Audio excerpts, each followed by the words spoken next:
الحمد لله رب العالمين والصلاة والسلام على أشرف المرسلين وعلى آله وأصحابه أجمعين. أما بعد، أيها الإخوة الكرام، نلتقي وإياكم في هذه الليلة المباركة، وليلتنا هذه هي 12 من شهر صفر لعام 43 و400 وألف للهجرة، الموافقة 18 من شهر سبتمبر لعام 21 و2000. كعادتنا في ليلة الأحد ننشر المصحف بين أيدينا لتلاوة كلام ربنا ومدارسته فيما بيننا، وما زلنا بصدد الحديث عن سورة يوسف عليه السلام، وكنا قد توقفنا في الدرس الأخير عند قوله تبارك وتعالى: ولما جهزهم بجهازهم قال ائتوني بأخ لكم من أبيكم ألا ترون أني أوفي الكيل وأنا خير المنزلين. Mes très chers frères, nous nous réunissons dans cette 12e nuit du mois de Safar de l'an 1443, c'est-à-dire le 18 septembre 2021. Comme chaque samedi soir, nous ouvrons ensemble le Coran, le Mus'haf, afin de lire la parole de notre Seigneur subhanahu wa ta'ala et de l'étudier entre nous. Nous sommes toujours en train d'expliquer la sourate, le chapitre coranique relatif à l'histoire du prophète Yusuf alayhi salam, et nous nous sommes arrêtés lors du dernier cours au 58e verset de cette sourate. On a légèrement commencé le suivant, le 59e, lorsqu'Allah Ta'ala dit وَلَمَّا جَهَّزَهُمْ. Donc on va expliquer ce verset tout de suite. قلنا أن يوسف عليه السلام لما استوى على عرش الملك وجعل وزيرا وحافظا على خزائن مصر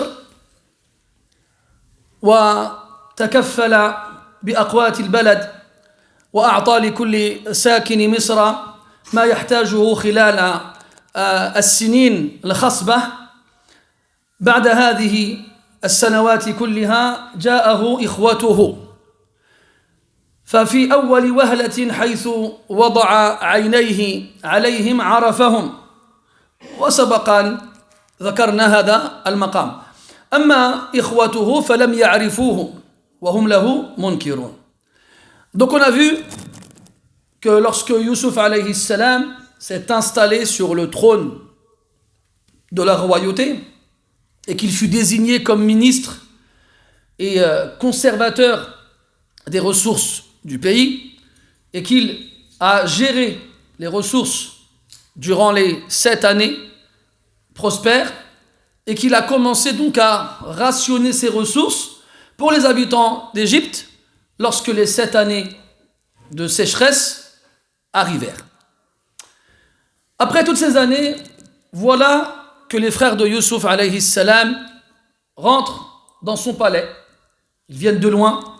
Ils ont entendu qu'en Égypte, il y avait un homme vertueux et juste qui nourrissait les gens dans le besoin. Alors ils sont venus avec de la marchandise qu'ils espèrent vendre au ministre égyptien en échange de denrées alimentaires qui leur permettraient de survivre pendant cette famine.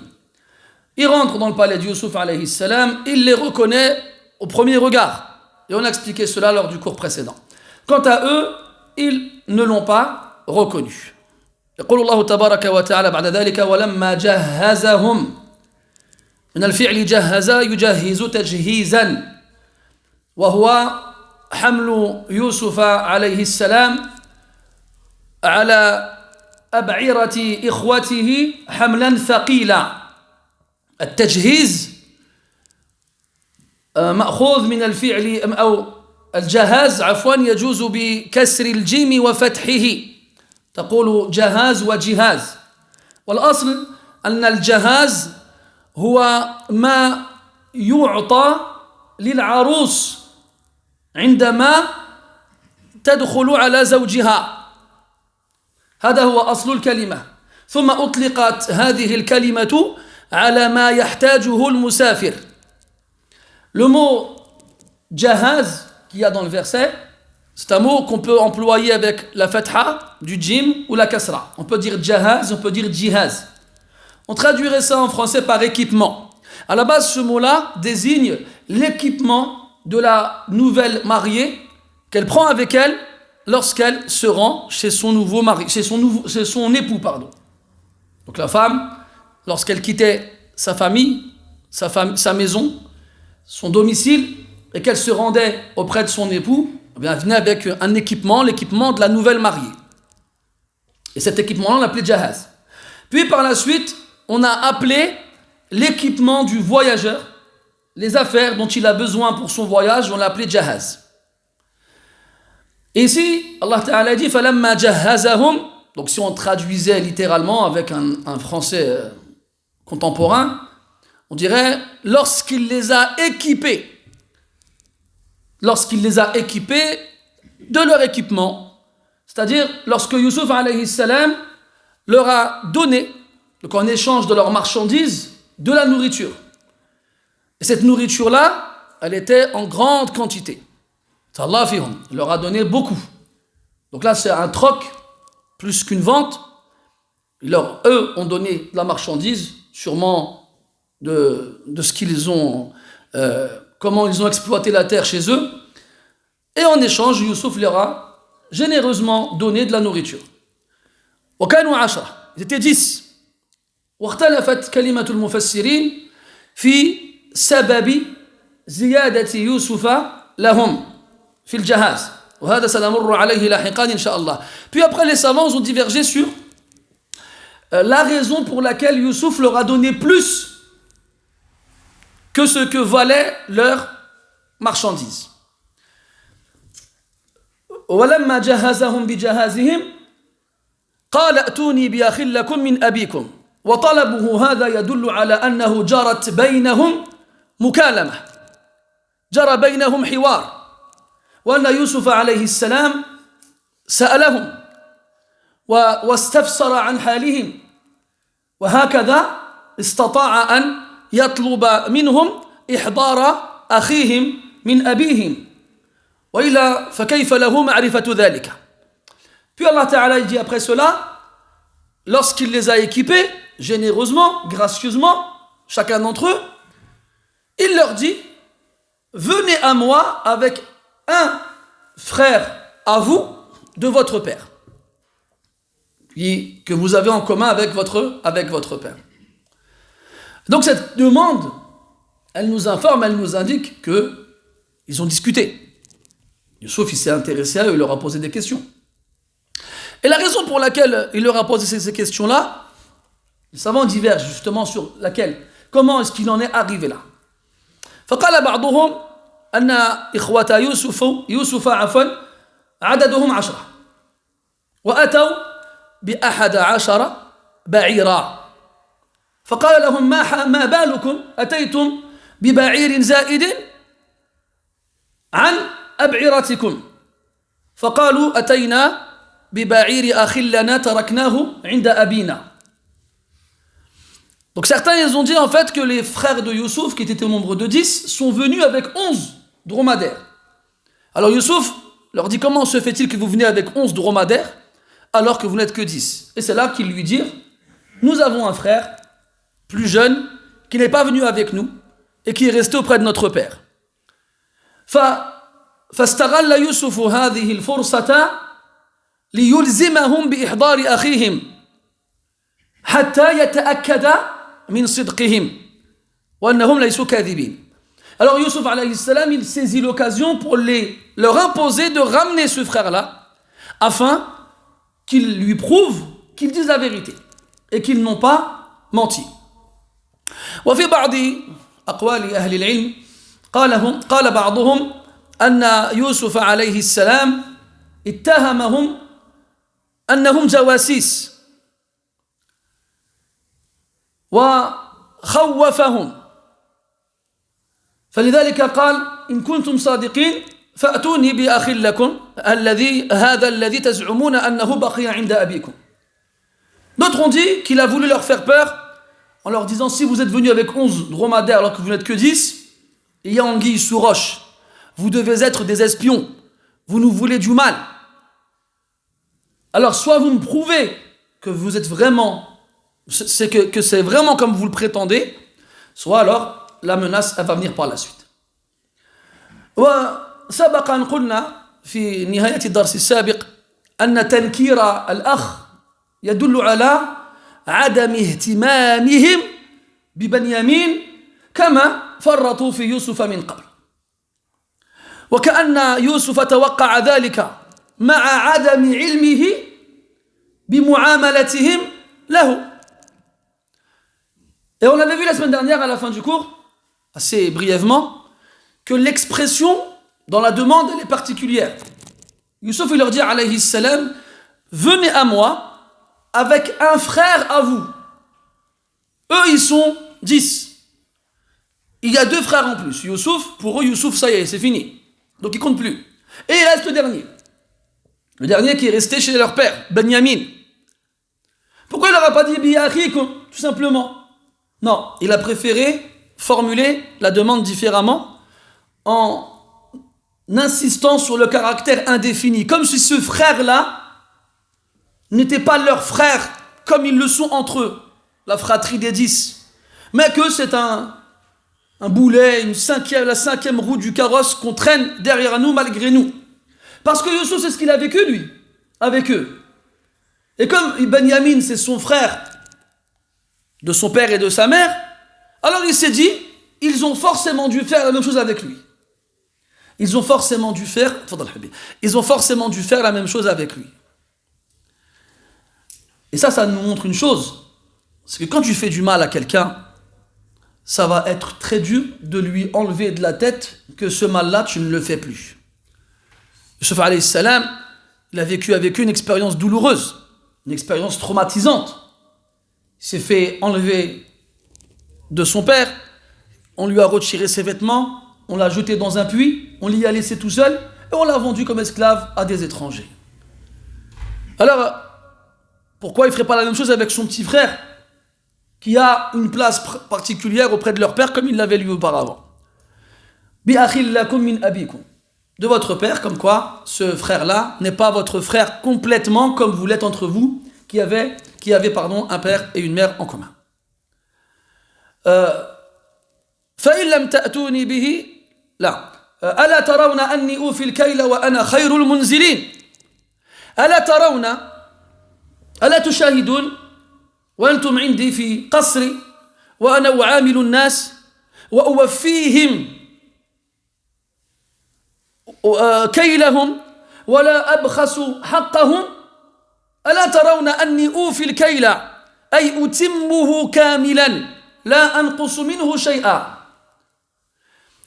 Après, yuraghibuhum, c'est-à-dire il les encourage à revenir en les prenant à témoin par rapport à la scène à laquelle ils assistent. Ils sont auprès de Youssouf, ils sont dans son palais, ou bien comme on l'avait dit la semaine dernière, Youssouf il se déplace, il est sur place, il est dans le marché, il est là où les gens font leurs transactions, et là, il leur dit, ne voyez-vous pas fa khayru shahidin laka aynak. Le meilleur témoin pour toi, c'est tes propres yeux. Ne voyez-vous pas anni ufil kayl, c'est-à-dire que je donne pleinement le comment dirais-je, le prix, ou plutôt le prix pour vos marchandises. Je ne vous lèse pas, je n'enlève rien. Je ne vais pas vous dire cette marchandise que vous me vendez, elle vaut juste la moitié de ce que vous demandez. Non, je vous donne complètement ce que vous voulez. Je veux même être encore plus généreux de ce que vous demandez, Je vous donne complètement le prix de vos marchandises. Je ne vous lèse en rien. Je ne diminue rien de ce que vaut votre marchandise. Ala tarawna, ne voyez-vous pas? Donc là, il les appelle à regarder autour d'eux et à voir. Est-ce que quelqu'un il se plaint? Est-ce que quelqu'un a dit j'ai vendu ma marchandise et il m'a pas donné un bon prix? Non. Ça veut dire que c'était quelque chose qui était adi, mustaqir, normal, naturel, installé. Personne ne venait auprès de lui et repartait déçu. Al-adl, la justice. Bihi qamatis samawat wal ard. C'est par la justice et l'équité que les cieux et la terre ils restent droits et ne s'effondrent pas. حتى قال شيخ الإسلام ابن تيمية رحمه الله تعالى إن الله لا ينصر الدولة الكافرة إذا كانت عادلة ويخذل الدولة المسلمة إذا كانت ظالمة. Cheikh l'Islam Ibn Taymiyyah rahimahullah ta'ala, il a dit qu'Allah ta'ala secourait l'État mécréant lorsque celui-ci était juste et qu'il abandonnait l'État musulman lorsque celui-ci était injuste. Al-Adl. Et c'est une chose qui était connue. حتى أتوه من بعيد. لأننا قد أخبرنا أن يوسف أو إخوة يوسف ليسوا من مصر وليسوا من الأقباط. La preuve, c'est que cette réputation de justice et d'équité a dépassé les frontières du pays de Youssouf alayhi salam, d'accueil, pas le pays d'origine, l'Égypte. Car on se souvient que les frères de Youssouf ne sont pas d'Égypte, ne sont pas des Coptes, ils sont venus du Cham. ألا ترون أني وفي الكيل وأنا خير المنزلين. قبل أن ننتقل إلى تمام الآية، لا دعوة إلا ببينة. إذا كنت تاجرا وأردت أن تبيع بضاعتك وأردت أن تقنع الناس بشرائها عندك فقلت لهم أنا أوفي الكيل وأنا خير البائعين والتجار إلى آخره، فلا تكفي الدعوة، لا بد من دليل يؤيد ويؤكد قولك، ولا بد من شهود يشهدون لصدقك. أما مجرد القول فلا عبرة به. Autre chose, c'est qu'ici, Youssouf alayhi salam, il leur dit pas c'est moi le meilleur. Tout simplement. Il leur dit vous voyez pas? Ce qui veut dire que toi, quand tu es un commerçant, que tu veux vendre quelque chose, forcément, il y a la concurrence, tu veux faire des bénéfices, tu veux vendre ta marchandise, alors tu vas essayer de convaincre l'acheteur d'acheter chez toi. Et là, à ce moment-là, tu vas lui dire, t'inquiète pas, moi je suis un bon, tu peux me faire confiance, ma marchandise c'est la meilleure, et moi je suis pas quelqu'un qui vole, je suis pas quelqu'un qui lèse, et ainsi de suite. Tu peux dire ce que tu veux. S'il n'y a pas de preuves tangibles et concrètes qui viennent confirmer tes dires, alors tes paroles n'auront aucune valeur. Il faut qu'il y ait des preuves, que les gens s'en rendent compte par eux-mêmes, ou qu'on vienne témoigner en ta faveur. Un témoignage véridique, pas un témoignage bancal qui vient d'un menteur. Et à la fin des temps, le prophète sallallahu alayhi wa sallam, que les gens yahlifoun wa la yustahlafoun, que les gens ils jureront sans qu'on leur demande de jurer. Et que parmi les pires personnes le jour de la résurrection, tajir yabi'u sil'atahu bil halif al kadhib. Bil halif al kadhib. Parmi les pires gens le jour de la résurrection, un commerçant qui vend al-munafiqu sil'atah. Celui qui vend sa marchandise en jurant et en mentant. Wallahi, c'est les meilleures tomates. Wallahi, c'est les moins chers. Wallahi, tu ne trouveras pas mieux ailleurs. Wa huwa yakdhib. Idhan, faut pas, la tankhadi', ne te fais pas avoir par les belles paroles des gens. Et si jamais c'est toi qui es derrière l'étalage, n'oublie pas que le jour de la résurrection, tu seras jugé pour tes propos. ألا ترون أني وفي الكيل وأنا خير المنزلين. المنزل اسم الفاعل من أنزل، وأنزل هنا لا يراد به جعل النزول، وإنما هو مأخوذ من إحدى كلمتين، النزل وهو الطعام، أو المنزل وهو الدار. وقصده ألا ترون أني أوفي الكيل وأنا خير المنزلين، أي خير من يكرم منزلتكم وخير من يقدم لكم الضيافة. هذا هو المقصود. Puis il finit en disant وأنا خير المنزلين, je suis le meilleur des munzilin. Al-munzil ici, c'est un nom d'acteur, donc il y a le nom d'action, il y a le nom d'acteur, il y a le nom de celui qui a accompli l'action et celui qui l'a subi. D'accord? Si vous voulez, en français, il y a le sujet, le complément d'objet direct. Eh bien, ces mots-là, en français, ces fonctions grammaticales, ont en arabe un nom qui a le même sens. Un nom qui sera tiré du verbe. Donc tu prends le verbe, et du verbe tu peux former le nom de celui qui a accompli l'action, le sujet, et le nom de celui qui subit l'action, le complément d'objet, direct ou indirect. Bon, c'est direct plutôt. Eh bien, al-munzil vient du verbe anzala.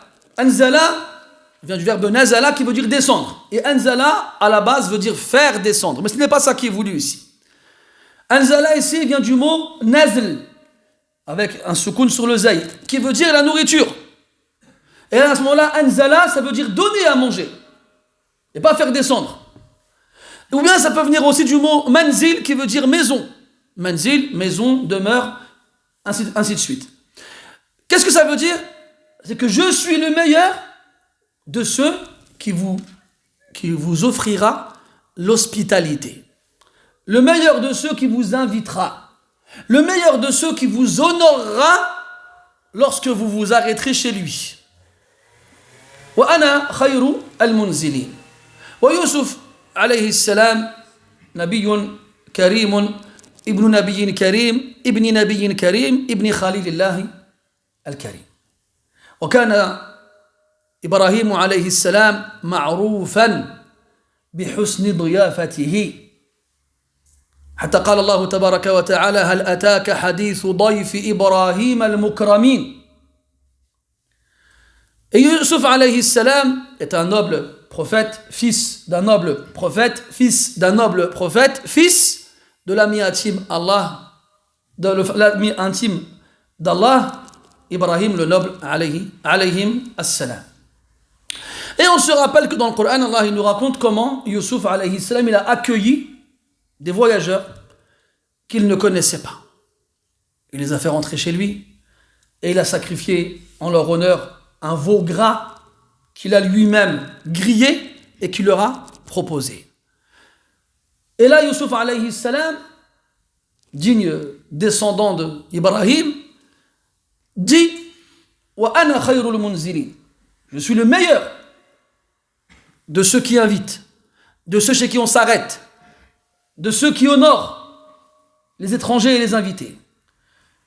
Et donc, sans aucun doute, on peut dire que l'hospitalité, le fait de recevoir, d'honorer ses invités, fait partie des traditions des prophètes. Jusqu'à ce que le prophète nous ait dit, alayhi salatu wassalam, Man kana yu'minu billahi wal yawmil akhir, falyukrim dayfah. وفي رواية فليكرم ضيفه إجازته. Celui qui croit en Allah et au jour dernier, qu'il honore son invité. On avait déjà vu ensemble dans d'autres cours que le mot daif, on le traduit en français par l'invité. C'est pas une bonne traduction. Parce que le daif vient du verbe dafa, qui a tendance à être plus employé sous la forme adafa, qui veut dire rajouter. C'est quelqu'un qui se rajoute sans qu'on l'ait prévu. Si vous voulez, c'est un invité à l'improviste. Quelqu'un qui vient sans prévenir. Et ces invités-là, généralement, c'était des voyageurs. Voyageur, il est en voyage, il s'arrête.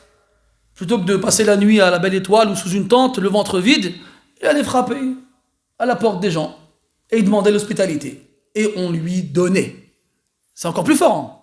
Parce que nous, quand on parle de Masha'Allah, on s'invite les uns les autres, on met les petits plats dans les grands, il y a l'entrée, il y a le plat principal, le plat de résistance, le dessert, il y a les bouteilles de boisson, et ainsi de suite. On s'éclate. Mais c'est pas de ça qu'on parle, hein. Dans le hadith. Parce que là, t'as tes amis, tes gens que tu aimes, tu les reçois chez toi, t'es content, tu veux leur faire plaisir. Là, on te demande de faire ça avec des gens que tu connais pas. Les gens ils frappent chez toi, t'ouvres, oui, c'est pourquoi. Voilà, je suis en voyage, je sais pas où aller, je peux venir chez vous? Non. Après, tu fermes. C'est ça qu'on va faire, nous. Alors qu'en vrai, le musulman, il dit marhaban. Marhaban. Bon, ça, c'est un autre bab. Ala kulli hal, ici Yusuf alayhi salam dit wa ana khayru al-munzilin. Donc là il les encourage, il est en train de leur dire revenez avec votre frère, vous ne le regretterez pas. Vous voyez bien ce qui se passe. Là, vous m'aurez prouvé que le 11e chameau que vous avez ramené avec vous, il appartient bien à votre frère. Alors, je vous rajouterai de la nourriture et je m'occuperai de vous correctement, vous ne le regretterez pas. Là, il les encourage à revenir. وهنا استعمل يوسف عليه السلام جميع الوسائل التي بها يكاد يتأكد أن إخوته سيرجعون فاستعمل الترغيب ثم استعمل الترهيب. Et là, Yusuf alayhi salam, il va utiliser tous les moyens en sa possession pour être sûr que ses frères vont revenir, parce qu'il n'a pas cette garantie que ses frères ils vont bien revenir. Lui ne veut pas jouer le risque qu'ils ne reviennent pas et que donc il perde l'occasion de ne pas revoir son petit frère. Alors il est passé de je les encourage, je les motive, je leur donne envie de revenir, à je les effraie, je les menace pour qu'ils obligatoirement reviennent. فإن لم تأتوني به فلا كيل لكم عندي ولا تقربون. الترهيب والتهديد.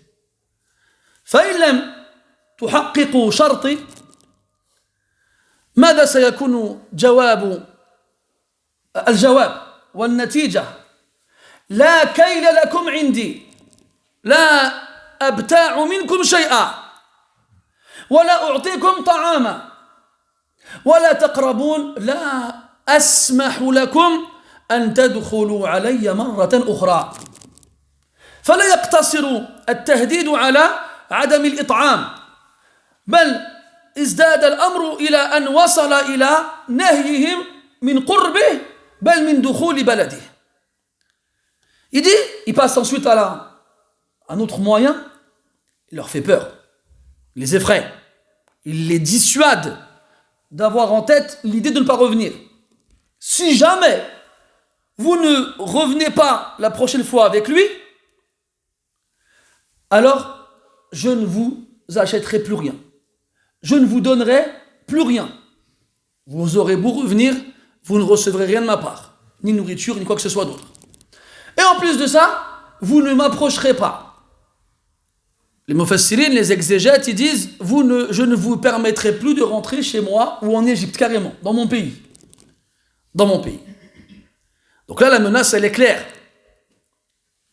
Si jamais vous venez sans lui, donc il faut bien qu'ils rentrent pour qu'ils prouvent qu'ils ont bien réalisé la demande en ramenant le petit frère. Et si jamais il s'avère qu'ils viennent sans lui, alors ils n'auront rien, pas de nourriture, pas d'argent, et ils ne pourront plus revenir par la suite. Là, la menace, elle est claire. Donc si tu veux être sûr d'obtenir quelque chose de quelqu'un, ijma' bayna at-targhib wa at-tarhib. Mais la motivation et la dissuasion dans la demande. Surtout avec les enfants, ça. Les enfants, mathalan, il a des notes un peu moyennes à l'école et tu veux le motiver à avoir des bonnes notes. Tu lui dis, si jamais tu as des bonnes notes, je t'achète le jouet que tu veux. Tu le choisis. Il n'y a pas de problème. Il n'y a pas de limite.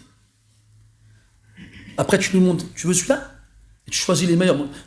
Ouais, tu veux pas celui-là? Ah si, je veux celui-là. Et celui-là? Oui, je les veux tous. Mais je te les donne tous.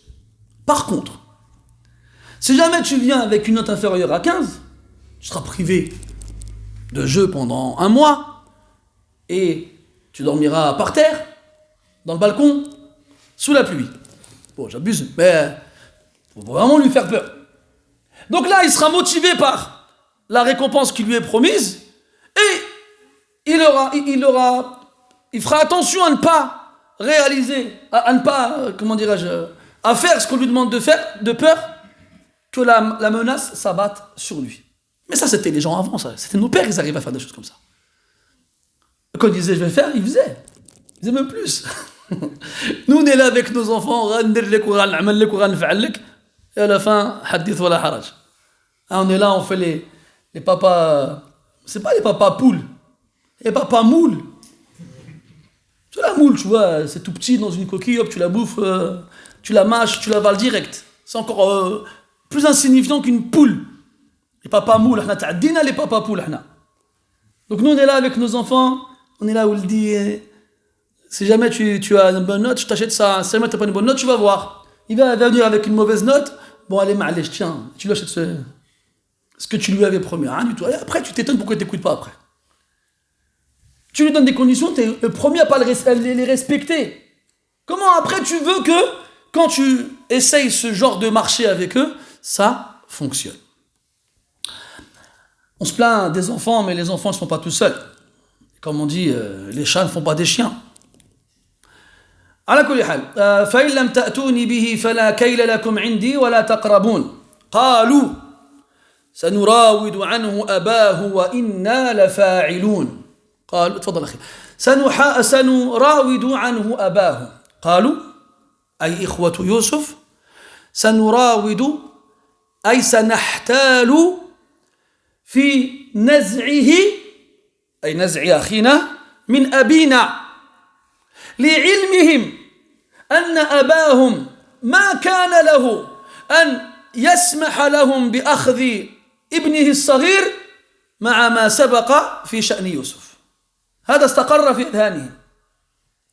فلذلك قالوا سنراود عنه أباه لا بد أن نكيد وأن نحتال حتى نستطيع أخذه منه. لكن الغرض مختلف عن شأن يوسف، وإنما راودوا أباهم في شأن يوسف حسدا من عند أنفسهم.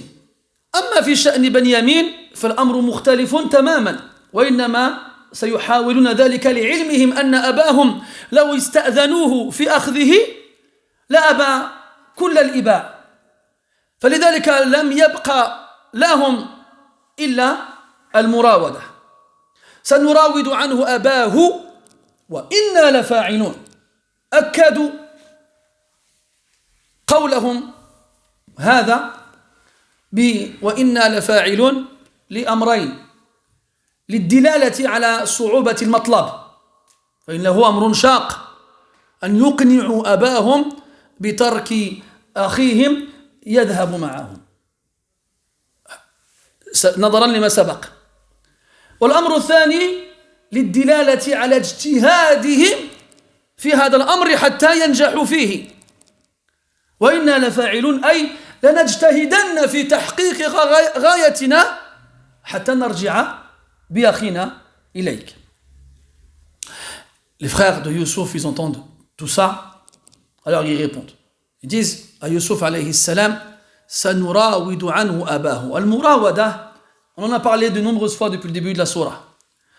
C'est-à-dire ils vont essayer de tromper leur père, de le charmer, de le convaincre. Donc il y a des sens négatifs et des sens positifs. Tout dépend du contexte. Sanurawidu, on va le ménager, on va lui parler, on va essayer de le convaincre. Là, c'est plus dans le positif que dans le négatif. Contrairement à la femme de l'Aziz quand elle a voulu convaincre Youssouf de faire la turpitude. Pourtant, c'est le même verbe, mais le contexte, il va lui donner un sens différent.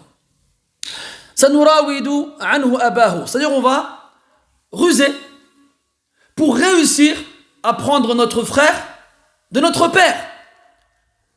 On va ruser. Ils savent très bien que s'ils passaient par une voie classique et allaient voir leur père en lui demandant de laisser le petit frère partir avec eux, ils n'accepteraient jamais. Le père, il n'a pas oublié l'histoire de Youssouf alayhi salam. Et ce sont les mêmes protagonistes qui font la même demande. Et le croyant ne se fait pas piquer deux fois du même trou. Ils savent très bien que leur père, il n'acceptera pas s'ils font une demande classique. Alors ils vont devoir exprimer la demande en rusant de façon à ce que le père finisse par accepter de laisser le petit frère partir. Sanurawidu anhu abahu wa inna lafa'ilun. Et nous sommes certes nous allons le faire. Avec un ta'kid. On a déjà vu ensemble les asalib at-ta'kid fi lisan al-arab. Les moyens d'appuyer l'information dans la langue arabe. Wa inna, il y a inna, harfu ta'kid, il y a lam, al-lam, al-dakhilat ala al-khabar. Il y a inna qui vient en tête de phrase pour renforcer la phrase nominale, et on a le lam qui va précéder le khabar, l'élément qui va informer sur le sujet principal de la phrase. Et certes, nous allons vraiment et réellement le faire. Pourquoi est-ce qu'il dit ça? Pour que Yusuf alayhi salam soit convaincu qu'ils vont vraiment tout faire pour y arriver. Que cette murawada, cette tentative de réussir à convaincre le papa, ils vont la faire en y mettant toute leur force, en s'efforçant au maximum d'y arriver. Wa inna la fa'ilun, pour montrer aussi que ça va être difficile. Après l'expérience que notre père a vécue avec Youssouf, on va devoir vraiment s'efforcer de le convaincre. Ça ne va pas être chose aisée. Et aussi, pour montrer à Youssouf qu'ils vont tout faire pour y arriver. Wa inna la fa'ilun. C'est comme ça aussi quand on veut convaincre quelqu'un d'accepter quelque chose qui est difficile pour lui. On va tout faire pour le convaincre en lui disant « T'inquiète pas, je vais y arriver, je te le jure, je te le promets ». On va rajouter des garanties pour finir par le convaincre.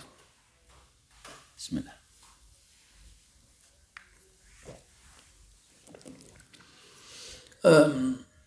وإنا لفاعلون وقال لفتيانه اجعلوا بضاعتهم في رحالهم لعلهم يعرفونها إذا انقلبوا إلى أهلهم لعلهم يرجعون. القائل هنا يوسف عليه السلام. وقال لفتيانه فيه أو فيها قراءتان سبعيتان مشهورتان فتيان وفتية. وقال لفتيانه وقال لفتيته والفتيان والفتية كالغلمان لا كالصبيان والصبية وهما جمعا أو جمعان للفتى والفتى هو الصغير الذي في مبدأ الشباب ويطلق على الخادم تلطفا وقد سبق معنا مثل ذلك. وقال لفتيانه والمقصود غلمانه. Puis l'histoire continue, les frères s'en vont, mais avant de partir, Youssouf alayhi salam, il reprend la parole. Sauf qu'ici, il ne parle plus à ses frères. À qui il parle? Allah dit dans le verset li fityanihi. Quand on dit fityan, il y a deux lectures. Dans les différentes lectures coraniques, il y a fityan et il y a fitya. Et ces deux mots-là sont deux pluriels différents du mot fata. Comme sabi, qui a comme pluriel sibya et sibyan. Et en arabe, on ne rentre pas dans le détail, lorsqu'un nom a plusieurs pluriels différents, alors on aura ce qu'on appelle jam'ul qillah, jam'ul kathra et siratu muntaha al-jumu'. Donc on a un pluriel qui désignera une petite quantité, et un pluriel qui désignera une grande quantité, et un pluriel, l'ultime forme du pluriel, qui dépasse les grandes quantités. C'est vraiment, vraiment beaucoup. Après ça, on a ça pas dans tous les mots. Et donc la présence de plusieurs pluriels pour un seul mot, c'est pas anodin. D'accord? Tu prends par exemple le mot qamis. Yujma'u ala aqmisah wa qumus wa qumsan. Je prends le mot par exemple qamis, la tunique, qui aura comme pluriel aqmisah, qumus, qumsan. Muhim. Sauf qu'ici, c'est juste une diversité dans l'emploi du pluriel. Fitya, fityan. Et le fata, on a déjà vu ensemble précédemment que le fata, ça fait référence au jeune qui est au début de sa jeunesse. Ça, c'est le sens classique du mot. Maintenant, on l'emploie généralement pour désigner les serviteurs, pour désigner les esclaves.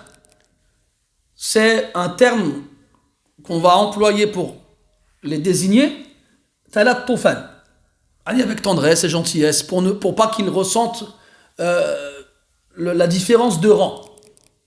Al-Fata, al-Ghulam. Donc là, ici, Yusuf alayhi salam s'adresse à ses esclaves, à ses serviteurs, à ses domestiques. Et qu'est-ce qu'il leur dit? Ij'alu bida'atahum fi rihalihim. والرحال جمع الرحل وهو ما يوضع على البعير فطلب بل أمر يوسف فتيانه أن يردوا إلى إخوته بضاعتهم أو بضائعهم في رحالهم أي على أبعرتهم من غير أن يشعروا لعلهم يعرفونها إذا انقلبوا أي إذا رجعوا إلى أبيهم لعلهم يرجعون ولعل هنا للتعليل الأولى قيل للترجي والثانية للتعليل أي أرجو إذا وجدوا بضاعتهم في رحالهم أن يكون ذلك سببا في رجوعهم إليه. Donc il demande à ses domestiques, à ses serviteurs, à ses esclaves de remettre dans leur bagage, rihal, c'est comme ça qu'on appelle les bagages que l'on va poser sur le dromadaire, sur la monture. Ar-rahal, c'est le pluriel de rahal. Ar-rihal, le pluriel de rahal. Donc on va appeler comme ça les bagages qu'on va poser sur le dos du dromadaire.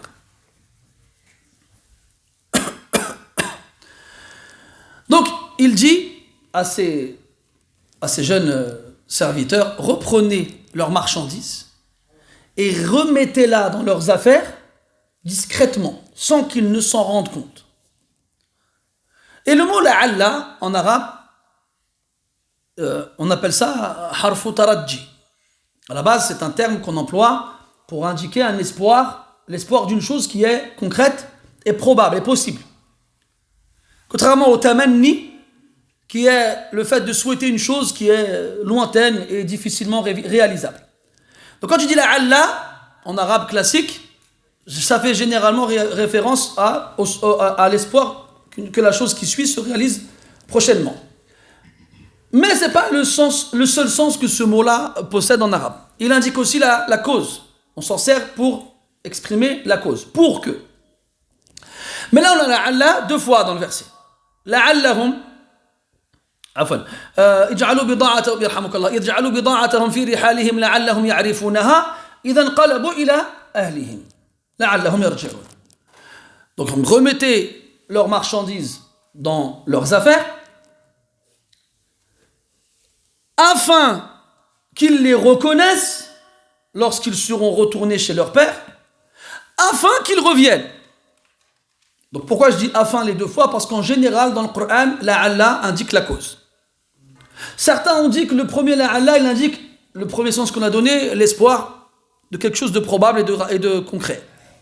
En espérant, c'est-à-dire qu'on dirait à ce moment-là, remettez dans leurs affaires leurs marchandises, en espérant qu'après être revenus, retournés chez leur père, ils les reconnaissent, et ainsi, ils reviendront.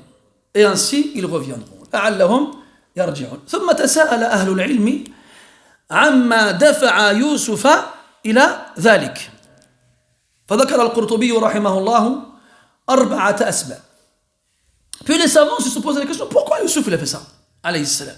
Qu'est-ce qui l'a poussé à remettre les marchandises de ses frères dans leurs affaires discrètement sans qu'ils ne s'en rendent compte?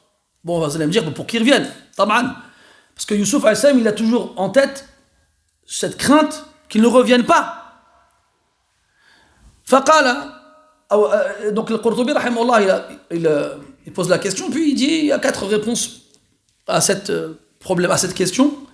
La première, لخوف يوسف ألا يكون عند أبيه متاع وبضاعة زائدة ليرجع أولاده بها عند أخيهم.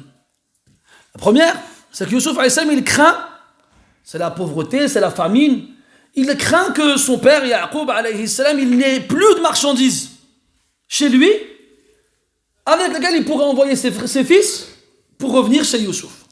Alors qu'est-ce qu'il fait Youssouf? Il dit aux domestiques, remettez leurs marchandises dans leurs affaires, comme ça quand ils reviendront chez eux, ils pourront revenir avec quelque chose. Si jamais ils sont pauvres et qu'il ne leur reste plus rien, et que leurs marchandises restent ici, alors ils n'auront pas de raison de revenir.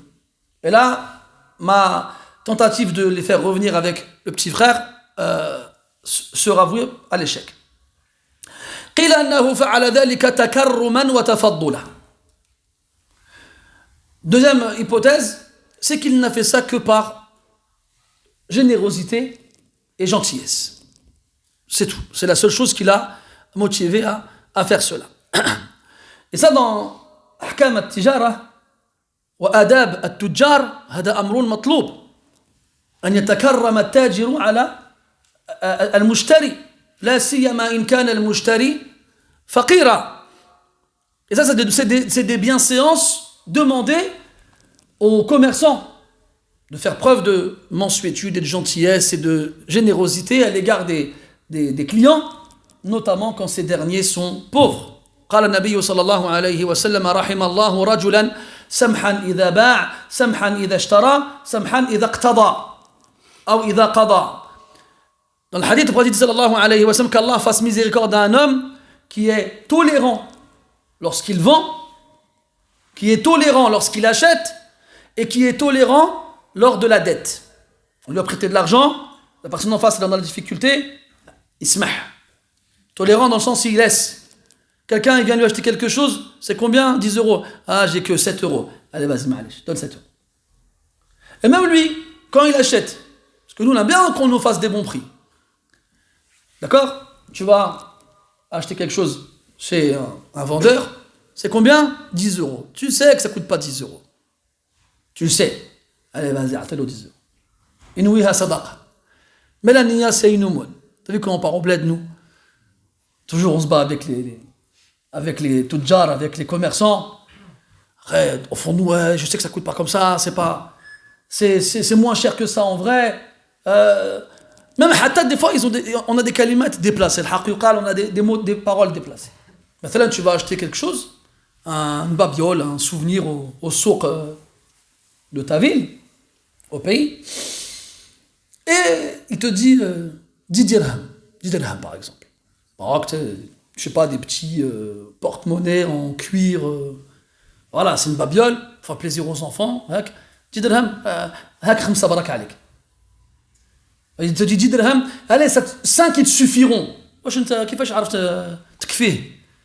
D'où tu sais toi que ça lui suffira 5 dirhams? Tu vis avec lui? Tu sais comment il vit? Tu sais est-ce que les moyens dont il dispose lui sont suffisants? Tu sais pas. Après on se convainc que nous-mêmes, ils gagnent tous de l'argent, c'est des menteurs, en vrai t'inquiète pas, ils vivent bien. Mais c'est pas tes affaires toi. Il vit bien, il vit pas bien, smah. Toi, billah Alex, franchement, tu lui donnes 10 dirhams. Et pour toi, c'est beaucoup plus cher que le prix de ce que tu lui achètes. Mais est-ce que toi, tu as vraiment perdu de l'argent? 10 dirhams, c'est 1 euro en français. En francs. En français, t'as compris. C'est 1 euro en France. 1 euro. T'en arrives à ce stade-là, toi, tu négocies 1 euro. Wallah, franchement, aïb. Il y a des extrêmes. C'est vrai, des fois, au bled, ils abusent. C'est vrai, c'est une réalité. Mais des fois, pour 1 euro, qu'est-ce que tu as gagné, toi? Tu l'as eu à 5 dirhams? Tu as gagné 50 centimes? Même tes enfants, tu leur donnes 50 centimes d'aujourd'hui, ils n'en veulent pas. Tu donnes 50 centimes à tes enfants, tu dis, je vais faire quoi avec 50 centimes, moi? Et quand tu dis 50 centimes, tu es content, c'est un malabar. Les enfants d'aujourd'hui ne veulent pas 50 centimes. Qu'est-ce que je vais faire avec moi 50 centimes? Il n'y a plus rien qui se vend 50 centimes. Et d'un smah. Et quand tu prêtes de l'argent à quelqu'un, et tu sais qu'il est dans la difficulté, smah. Qu'est-ce que tu vas gagner en faisant ça? Ar-Rahma min Allah subhanahu wa ta'ala. Tadrak. Taïb. On était où? Ah oui, barakallah fait la troisième raison. Donc on a dit la première, il a peur que sa famille, ils n'ont plus rien, ils ne peuvent pas revenir avec autre chose vu qu'il ne leur reste plus rien. La deuxième, il a fait ça par générosité et par noblesse d'esprit. السبب الثالث فعل ذلك حتى لا يخلفوا وعدهم. Il a agi ainsi pour que ses frères ne trahissent pas leurs promesses. Ils ont promis qu'ils reviendraient, qu'ils feraient tout pour revenir avec le petit frère.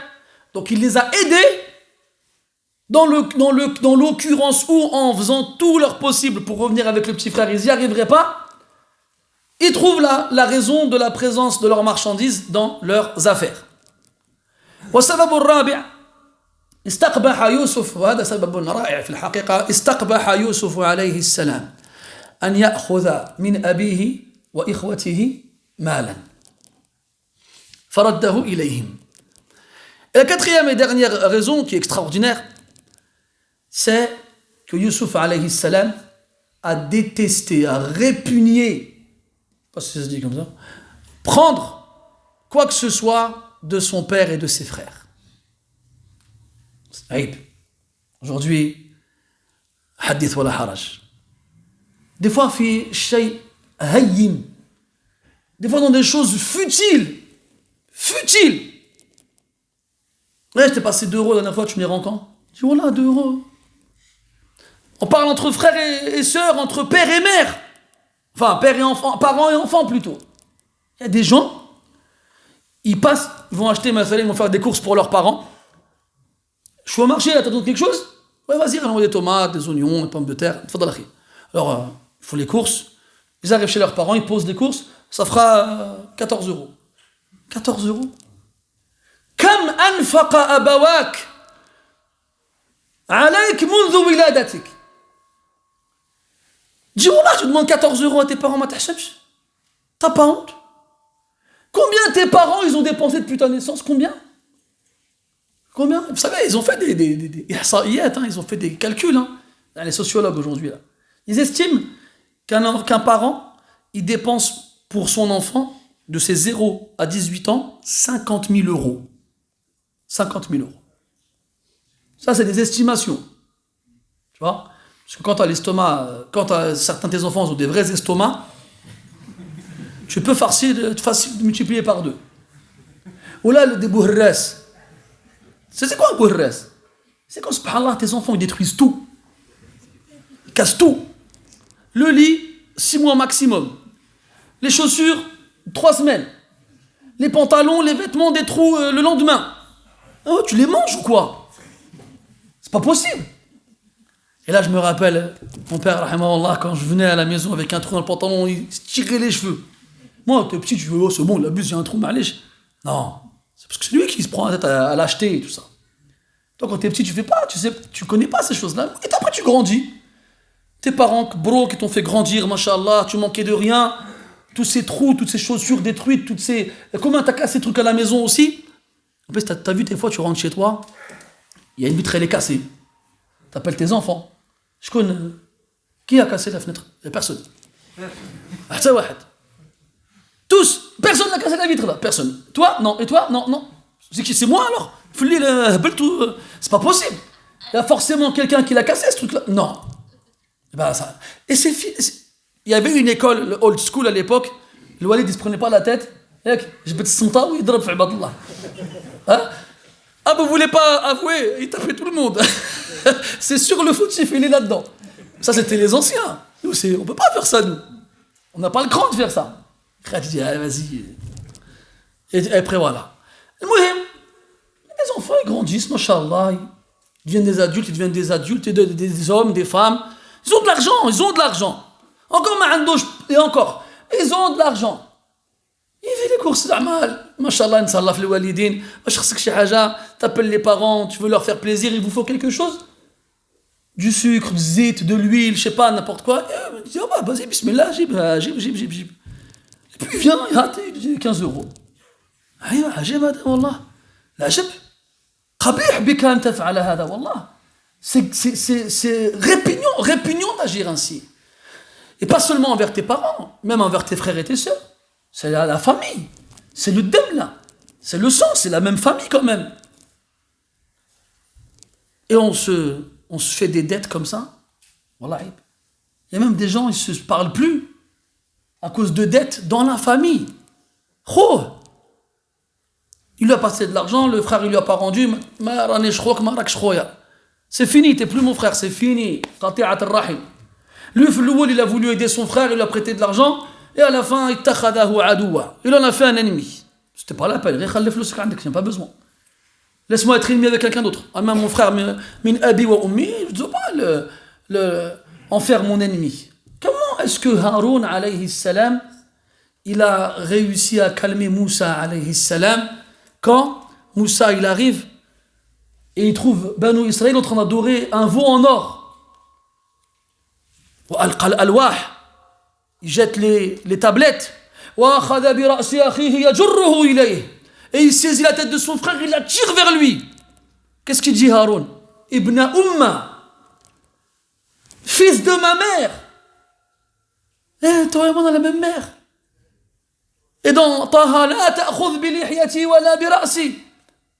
Il a réussi à le calmer comme ça. Toi aujourd'hui tu lui dis Ibn Umma, il dit ma shimmuk, mouyana. Tu lui dis toi et moi on a la même mère. On est restés tous les deux 9 mois dans le même ventre. Toi et moi, on a bu du lait de notre mère. On a partagé la même chambre.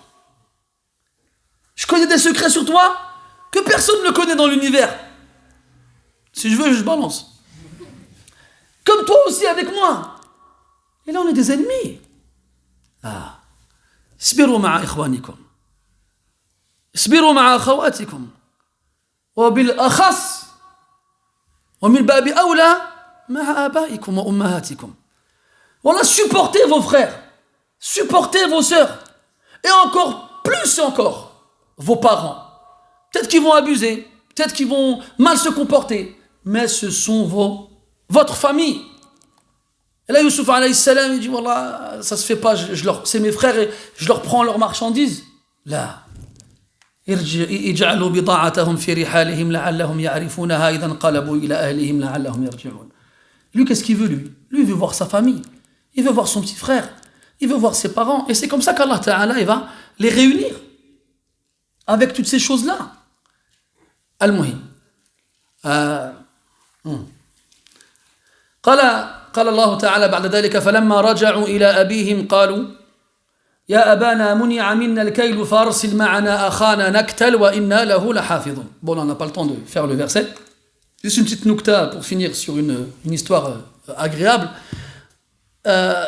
فارسل معنا أخانا نكتل. Envoie avec nous notre frère Naktal. Naktal, ça vient du verbe iktala. On va vendre, on va acheter, on va échanger notre quantité par de la nourriture. سئل الشيخ العثيمين رحمة الله عليه فقيل ما حكم تسمية الولد نكتل؟ فقال الشيخ وما معنى نكتل؟ وأين وجدت نكتل؟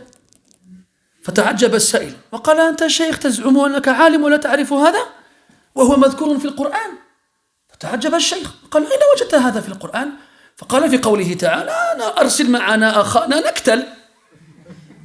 فظنوا أن نكتل اسم لأخي يوسف. Pour la petite anecdote, il y a quelqu'un qui interroge Cheikh Al-Uthaymin rahmatullah alayhi, il lui dit Cheikh, c'est quoi le jugement d'appeler son fils Naktal? Naktal en français ça n'a rien à voir avec la marque de lait. Le Cheikh il dit Naktal, c'est quoi ça Naktal? Où t'as trouvé Naktal? Et là celui qui pose la question il s'étonne. Il dit t'es un savant toi, tu connais pas Naktal? Le Cheikh il dit non je connais pas, t'as trouvé ça où? C'est dans le Coran. C'est le frère de Youssef, il s'appelle Naktal. Comment ça s'appelle Naktal? Où t'as trouvé ça? Bah oui, Arsil ma'ana akhana Naktal. Envoie avec l'autre frère Naktal. Et vous savez, il y a un homme, il est parti voir un savant, il lui a dit ah ayyuha الشيخ ما معنى الكموج؟ فقال ما أين وجدت الكموج؟ قال في قول الشاعر وليل كموج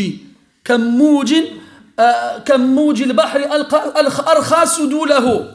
فتفطن الشيخ وقال الكموج دابة تقرأ ولا تفهم.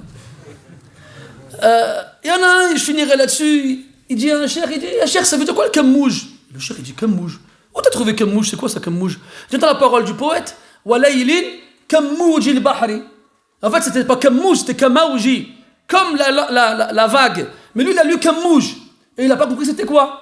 Il a dit dans la parole du poète walaylin, et peut-être qu'une nuit comme les vagues de la mer dans les ténèbres qui ont laissé descendre les voiles.